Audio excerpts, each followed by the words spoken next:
Crise política no Brasil. O rombo nas contas públicas em 2023 já ultrapassou 100 bilhões de reais. Esse é o pior resultado em 3 anos. O governo registrou um déficit de 104 bilhões e 600 milhões de reais em janeiro a agosto de 2023. Esse é o pior resultado desde 2020, na época da pandemia. O Tesouro Nacional relatou um cenário econômico alarmante para o Brasil.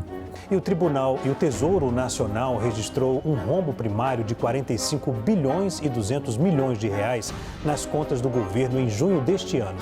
A questão é qual? Sempre é muito mais fácil gastar do que cortar, né? Não? Só que, olha, só a promessa de equilibrar as contas públicas que o governo vem fazendo já está ajudando na melhora da economia. Vamos seguir ainda em Brasília com mais informações, porque o governo federal aumentou a previsão de déficit nas contas públicas neste ano para 177 bilhões de reais. Mais de 100 bilhões de reais nas contas do governo central nos 8 primeiros meses do ano. Esse agravamento financeiro na economia do Brasil tem como principal catalisador a PEC de transição. O Congresso Nacional promulga a PEC da transição, que amplia o teto de gastos por 1 ano. O texto permite ao futuro governo Lula pagar o Auxílio Brasil de R$ 600 por mês, mas não só, né? A proposta de emenda à Constituição aprovada tira do teto de gastos 145 bilhões, 70 bilhões para garantir o Bolsa Família de R$ 600. O restante deve ser usado em gastos como auxílio gás, farmácia popular e reajuste do salário mínimo acima da inflação. Aprovada no fim do ano passado pelo governo Lula, que permitiu um aumento significativo nas despesas públicas, para assim acomodar gastos sociais como o Bolsa Família. O ministro da Fazenda, Fernando Haddad, tem buscado restabelecer o equilíbrio fiscal e eliminar esse déficit até 2024. Tudo que a gente puder fazer para cumprir a meta fiscal, a gente vai cumprir. O que eu posso te dizer é que ela não precisa ser zero.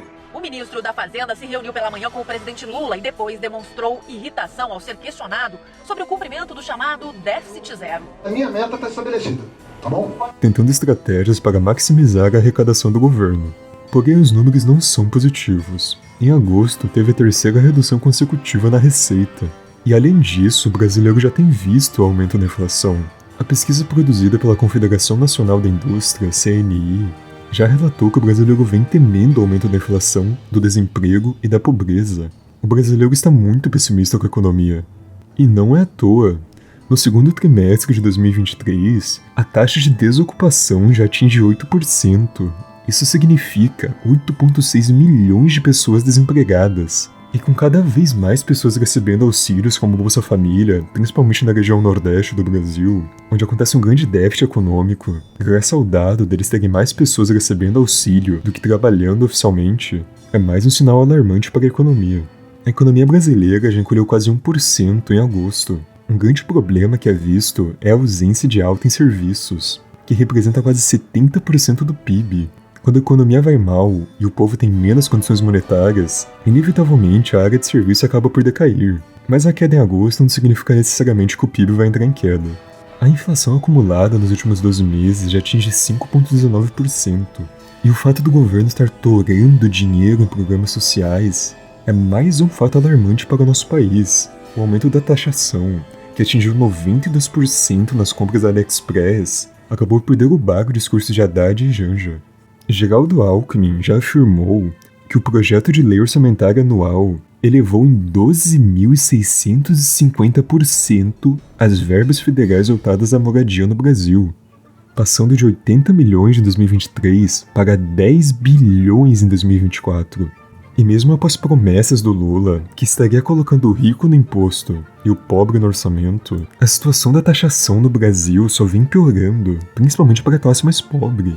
A já parcela colossal do imposto de renda, que atinge quase 30% em salários acima de R$ 4.600, sendo uma taxa colossal e quase um roubo para a população, o governo ainda precisa anunciar que lutará para a receita não travar em 2024, com uma série de criação de novos impostos e taxas no Brasil.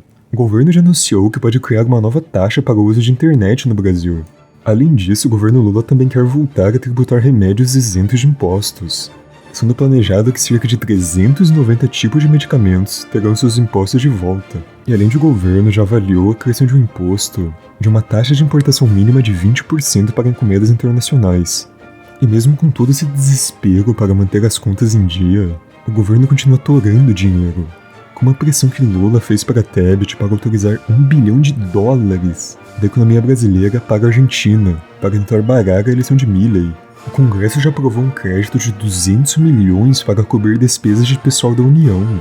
A primeira etapa do novo PAC também já destinou 65 bilhões de reais para municípios ao longo do Brasil.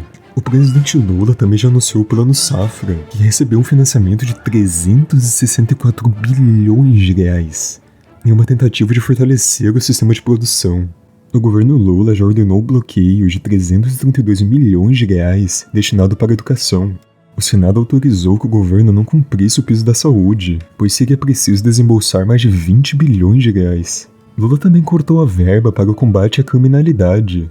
Em um ano que a Secretaria de Segurança Pública registrou um aumento no número de estupros, furtos e tentativas de homicídio no Brasil, uma alta de quase 20%.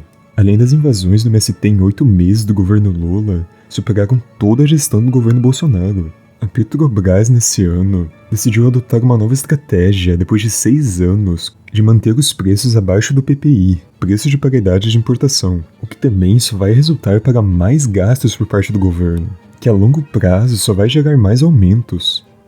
Mas toda essa situação econômica catastrófica que vem acontecendo no Brasil só tem previsão de deteriorar-se com o tempo. Se as medidas do governo se mantiverem assim, com aumento dos impostos, excessos de gastos em projetos populistas, cortes e bloqueios de gastos em áreas importantes para a União, o futuro do Brasil nesses próximos 4 anos é totalmente incerto, com a expectativa sendo que esse rombo que já atingiu 100 bilhões de reais sendo apenas de piorar.